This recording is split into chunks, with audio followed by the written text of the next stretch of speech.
turashize noneho karahugera ibintu gutanguseka karagera ku mutwe jina la Yesu undebiri turashize noneho acu nta muntu wigeze yiyahure wanyu bari yahuye se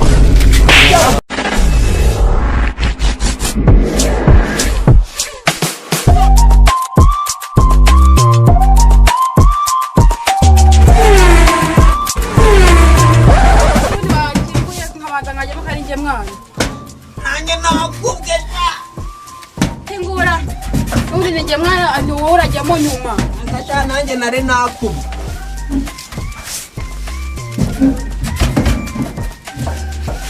suko wavuye akoretse nk'intera wo suko wambabariye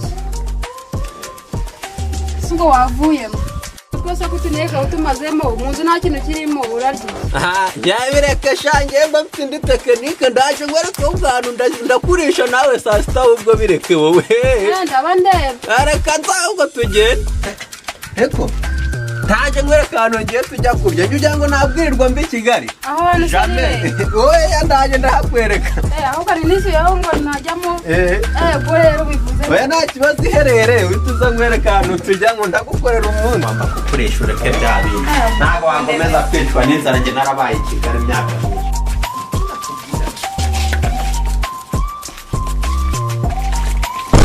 myinshi mwiriwe mute ni amahoro mwaturutse ariko natwe niho twegera vuba udasanga muhoze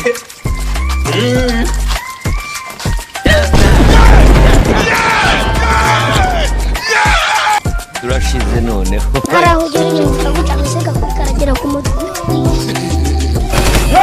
jina la Yesu undebiri turashize noneho acu nta muntu wigeze yiyahure wanyu bari yahuye se turashize noneho nicara mu ngumu ukihebe urubonye dusuni kugira ngo ntabwo byari ibyacu nagiye kutuzanira ibyacu wowe humura naje duha ibyacu je nta muntu umenyeraga